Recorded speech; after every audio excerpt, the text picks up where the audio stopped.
नमस्कार दोस्तों, कैसे हैं आप लोग? तो आज मैं फिर से आपके सामने एक बहुत शानदार जॉब रिक्वायरमेंट्स लेके हाजिर हुआ हूँ और आज का जो रिक्वायरमेंट्स है वो ओएनजीसी से है, मतलब oil and natural gas corporation India limited. तो ओएनजीसी से जो रिक्वायरमेंट्स है वो टोटली मैं डिस्कशन यहाँ पे करने वाला हूँ। नोटिफिकेशन के बारे में बताऊंगा, उसके बाद आपको स्टेप बाय स्टेप किस तरीके से आप अप्लाई करेंगे वो भी मैं आपके साथ यहाँ पे शेयर करने वाला हूँ। तो इस वीडियो को लास्ट तक और ध्यान से देखना। ये सारे पॉइंट्स आपके साथ शेयर करूंगा और फर्स्ट टाइम विजिट किया है चैनल को तो जरूर चैनल को सब्सक्राइब करना। तो सबसे पहले मैं नोटिफिकेशन के ऊपर लेके जाता हूँ। तो कुछ इस तरीके से नोटिफिकेशन का डिटेल्स देखने को मिला और इसका लिंक मैं आपको नीचे दे दूंगा। जाकर आप डाउनलोड भी कर सकते हैं, वहाँ से भी आप पढ़ सकते हैं। तो सबसे बड़ी बात क्या है, यहाँ पे देखिए ओएनजीसी से जो रिक्वायरमेंट्स है, ध्यान से देखना। ओएनजीसी के ऊपर जो रिक्वायरमेंट्स आपको देखने को मिला है वो बेसिकली आप देखेंगे तो ऑल ओवर इंडिया से आप अप्लाई कर सकते हैं। बेसिकली कुछ पोस्ट दिए गए हैं और वो भी कुछ इस तरीके से आप देखेंगे। अलग अलग वर्क सेंटर में यहाँ पे पोस्ट दिया गया है। जैसे आप देखेंगे तो यहाँ पे अकाउंट्स एग्जीक्यूटिव, इसके लिए करीबन 10 सीटें हैं और computer operator and programming assistant के लिए 10 सीटें हैं।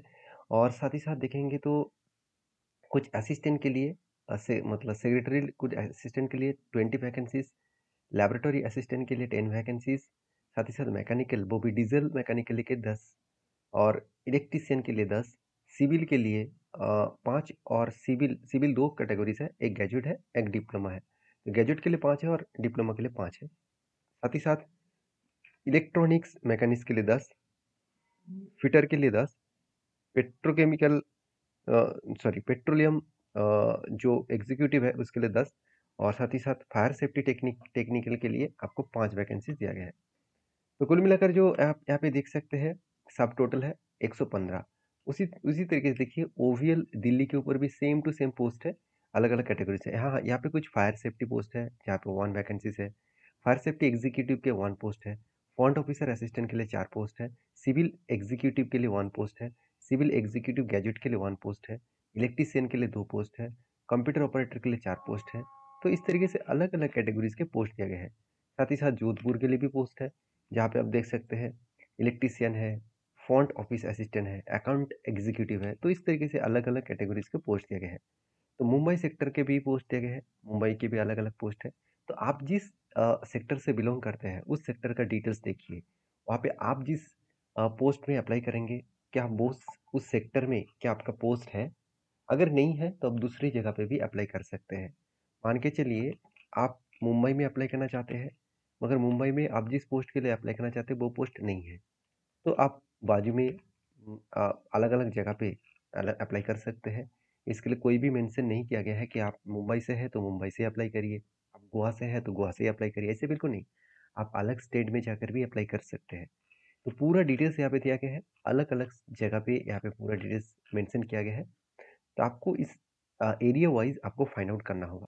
अभी चलो मेन मुद्दे पे चले आते हैं कि इसके लिए आपको एज लिमिट क्या होना चाहिए। देखिए बेसिकली बताया जा रहा है कि 18 टू 24 ईयर्स का एक्सपीरियंस, सॉरी 18 टू 24 ईयर्स का आपका एज लिमिट होना चाहिए। बताया जा रहा है कि 25 ऑफ 10 2024, 25 तारीख और 10 के महीने में, मतलब अक्टूबर मंथ का 25 तारीख से पहले आपका एज लिमिट 18 टू 24 के अंदर होना चाहिए।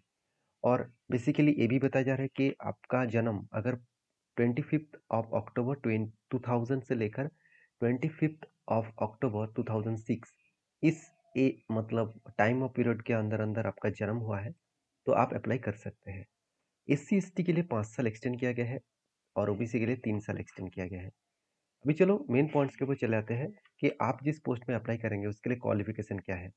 जैसे देखिए लाइब्रेरी असिस्टेंट के लिए आपको मिनिमम 10 पास होना चाहिए, फ्रंट ऑफिस असिस्टेंट के लिए 12 पास होना चाहिए, कंप्यूटर ऑपरेटर के लिए ITI पास होना चाहिए और साथ ही साथ आप देखेंगे तो ड्राफ्ट्समैन सिविल के लिए ITI प्लस ड्राफ्ट्समैन का आपको ट्रेड के ऊपर आपको ITI होना चाहिए। मतलब आप जिस पोस्ट में आप अप्लाई करना चाहते हैं, चाहे वो मैकेनिकल हो, इलेक्ट्रिकल हो, इलेक्ट्रॉनिक्स हो, फिटर हो, फायर सेफ्टी हो, तो सारे ट्रेड के ऊपर आपको ITI पास आउट होना चाहिए।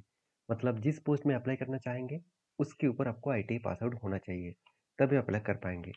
जैसे फायर सेफ्टी एग्जीक्यूटिव के लिए आपको BTech and BSc fire safety के ऊपर कोर्स कंप्लीट होना चाहिए। डेटा एंट्री ऑपरेटर के लिए आपको मिनिमम ग्रेजुएशन होना चाहिए। साथ ही साथ आप असिस्टेंट पोस्ट के लिए आपको ग्रेजुएशन होना चाहिए। तो कुछ अलग-अलग पोस्ट है जहाँ पे कुछ आपको डिप्लोमा और ग्रेजुएशन होना चाहिए। तो आपके अकॉर्डिंग आप ये क्वालिफ़िकेशन को ज़रूर चेक करें।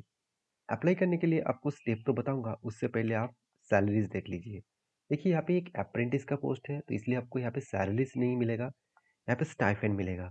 जैसे ग्रेजुएट अप्रेंटिस के लिए आपको 9000 पर मंथ आपको एज़ ए स्टाइपेंड मिलेगा और 3 इयर्स डिप्लोमा के लिए आपको 8050 रुपीज़ मिलेगा। ट्रेड अप्रेंटिस के जितने सारे पोस्ट हैं, चाहे वो 10 पास हो, 12 पास हो, आईटीआई पास हो, सारे व्यक्ति के लिए 7000 रुपीज़ मिलेगा और आईटीआई के 2 साल के ड्यूरेशन के जितने सारे ट्रेड है, उसके लिए 8050 रुपीज़ मिलेगा। तो यहाँ पे आपको जो ड्यूरेशन दिया गया है, उस ड्यूरेशन के अंदर आप हर मंथ आपको जो सैलरीज एक्चुअली जो स्टाइपेंड मिलना है, वो यहाँ पे मिल जाएगा। तो ये पूरा डिटेल्स यहाँ पे दिया गया है इस नोटिफिकेशन में। इस नोटिफिकेशन को चेकआउट कर सकते हैं। एप्लीकेशन स्टार्ट हो चुके हैं, लास्ट डेट है 25 अक्टूबर। उससे पहले आपको अप्लाई कंप्लीट करना होगा। यहाँ पे रिजल्ट मिलेगा आपको, date of result and selection का डेट मिलेगा 15 तारीख को, वो भी नेक्स्ट मंथ में, मतलब नवंबर मंथ में। तो कुछ इस तरीके से सिलेक्शन का प्रोसीजर एंड ज्वाइनिंग प्रोसीजर होगा।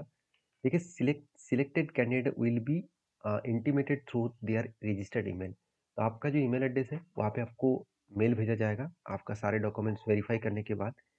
तो उसके बाद आपको वेरिफिकेशन किया जाएगा। कुछ ओरिजिनल डॉक्यूमेंट्स आपने जो सबमिट करेंगे वो तो as a online form fill up करना होगा। तो उसके बाद आपको ओरिजिनल डॉक्यूमेंट्स वेरीफाई किया जाएगा। उसके बाद आपको डॉक्यूमेंट्स वेरिफिकेशन के बाद आपको सिलेक्शन किया जाएगा। तो सिंपल स्टेप है, जस्ट आपका क्वालिटी एंड क्वालिफिकेशन वाइज आपको जॉब मिलेगा। तो आप इसके लिए तैयार हो तो जरूर अप्लाई करिए। वीडियो अच्छा लग रहा है तो प्लीज़ एक लाइक करिए। अभी चलो आपको दिखा देता हूँ आप अप्लाई कैसे करेंगे। देखिए, दो ऑफिशियल वेबसाइट है, एक स्किल इंडिया डेवलपमेंट है और दूसरा नेशनल अप्रेंटिस का वेबसाइट है। इस दोनों साइट में जाकर आपको रजिस्टर करना होगा। अगर आप पहले से रजिस्टर करके रखें तो आपको दो बार रजिस्टर करने का मतलब दो बार रजिस्टर नहीं करना है। तो आप देख सकते हैं लॉगिन एंड रजिस्ट्रेशन, इसके ऊपर क्लिक करना। तो कुछ इस तरीके से कैंडिडेट रजिस्ट्रेशन आएगा, तो कैंडिडेट के ऊपर क्लिक करना। तो आपको पूछा जाएगा कि login as as a candidate and registered as a candidate. तो आप पहले रजिस्टर कर चुके हैं तो आप रजिस्टर्ड एट कैंडिडेट के ऊपर क्लिक करिए। आप फर्स्ट टाइम रजिस्टर करना चाहते हैं तो आप लॉगिन एज ए कैंडिडेट के ऊपर क्लिक करिए।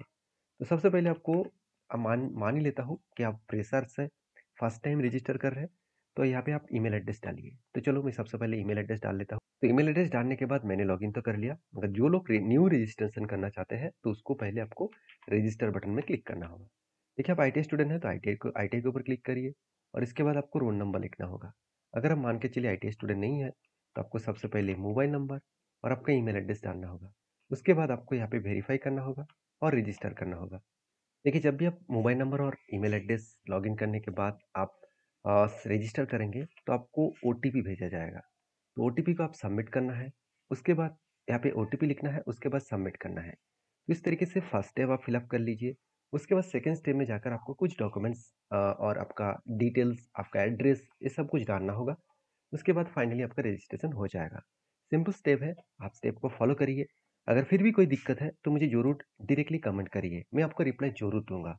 वीडियो अच्छा लगे तो प्लीज़ एक लाइक करना और इसी तरीके से वीडियो पाने के लिए चैनल को सब्सक्राइब करना। Thank you.